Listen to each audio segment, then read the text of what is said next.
All right. Well, we were waiting to see if this shoe would drop, and it does after the Jets have a tough loss against the Bills the morning after. Something exciting for Jets fans to wake up to, I suppose. Well, it's a little bit late to be waking up, but I don't know. Maybe you work nights or something, or maybe you work late, or maybe you just like to stay up late. Either way, interesting move here by the Jets. So first, just talk about the trade itself. This is a conditional third rounder. It can become a second rounder based on performance by Adams. We don't know exactly what that condition is, but it's based off of play. So if he gets enough, yards or touchdowns or whatever, then he's going to be able to, or maybe just a lot of times these are just, if you play enough, then it'll be a second rounder. So for the Jets, essentially they are going to be paying a second rounder to try and get a guy who I think still is a top tier receiver.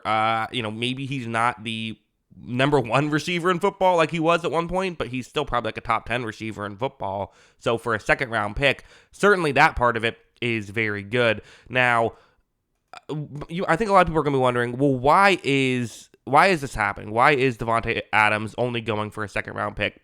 A couple things to note. For one thing, he is 31 years old, which is going to be a deterrent for a lot of teams. Now, the Jets, they have a 40-year-old quarterback, so who's going to turn 41 this year. So they're less concerned about the future right now, trying to win right now. So I think that's part of it.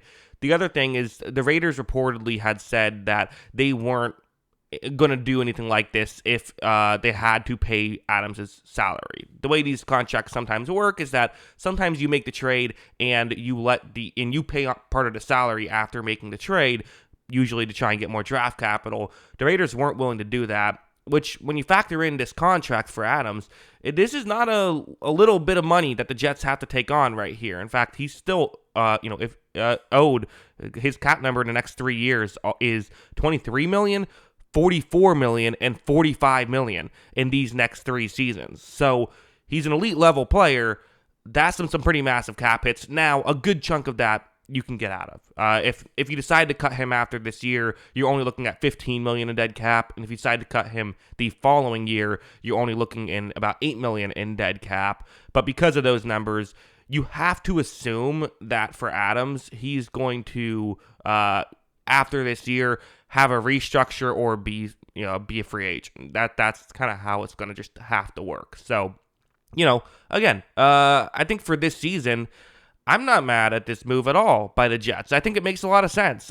The Jets desperately needed more offensive help, and we saw with Mike Williams, it just didn't go particularly well. It's really, okay, you made a move, you thought he was going to be a piece. It just hasn't gone well. Like Mike Williams and Aaron Rodgers don't seem to have much chemistry together. You know who he does have chemistry with is Davante Adams. I think some people might sit here and say, like, well, are you doubling down on something that isn't working with the Jets? I don't know. Yes. Definitively, yes, that's what they're doing. They're doubling down on something that so far isn't working. But I don't know if that's necessarily a bad idea, because if the reality is, if this season just sucks, you're screwed anyway. Like, there's no scenario where you're getting out of this situation if it sucks. Like, oh well, let's rebuild. Let's have a quick turnaround right here. You're in a deep rebuild if this all goes to hell. So you're better off just spending a little bit more draft capital and seeing if you can salvage it, I think. And again, it's a pick that you hope becomes a second round pick if you're the Jets, because that means that Adams is going to play well enough. So that's what you're hoping to have happen. And in this scenario, if he can be that guy, if he can play that well, I do think it can make a difference. Because you look at the Jets' schedule. Okay, I'm not saying there's no tough games. They play the Steelers on Sunday Night Football this upcoming week. That's no guarantee. The Steelers can give teams trouble, but I think the Jets can win that game. They play the Patriots, who they've already beaten. You have the Texans. That's a tough one.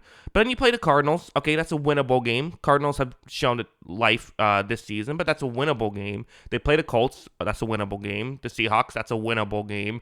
The Dolphins. We'll see if Tua's back, but that could be a winnable game. The Jaguars. That's a game that everyone's beating the Jaguars right now. The Rams. And then they play the Bills again, followed by the Dolphins on the final game of the season. So I don't know. like, can they get another 7 wins this season? Sure. And given the AFC, you have to look at the playoff picture as well.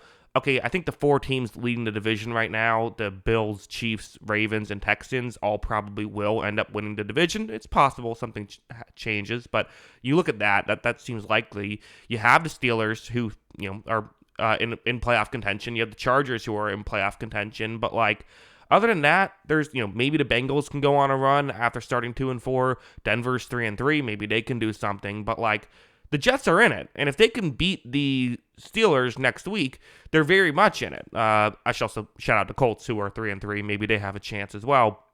But the reality is, this season is not over for the Jets. It's a tough one, but I actually don't think they have performed that poorly these past couple of weeks. I know that the drama around this team is kind of bigger than the failures, because yes, they've lost 3 straight games. They lost a close game to the Bills, and they had opportunities. Now, the Bills also had opportunities that they blew on their own, but still, the Jets had opportunities with some made field goals. They could have won this game. The Vikings game, listen, I know Rodgers didn't have a great game against them, but that's the Vikings. You're going up against the team with the tied for the best record in football right now, the undefeated Vikings, and it came down to the final drive. The Broncos game had horrible weather, so again, they haven't played great this season. I'm not trying to sit here and say the Jets are fine. They're not. They have massive issues, but one of the biggest issues was receiver depth and receivers not getting on the same page with Aaron Rodgers. Fixing that could be huge. Now, the Jets defense didn't play particularly well last week, and you have to wonder how much of that is the Robert Saleh effect. Him not being there, I don't know. Maybe not at all, but that's still something that's concerning a little bit. But yeah, I mean, again, you win games in the NFL, in today's NFL, by being able to throw the ball. That's the number one trait you need. You look at the teams that can win Super Bowls, you need to be able to throw the ball. And getting better at throwing the ball is almost always a good idea. So I think Rodgers has played well this season, despite the record. I think that, Garrett Wilson's very good, but to be honest, I think Adams is going to be his number one option right now. And now it makes things easier for everyone. Lazard can get some easier matchups.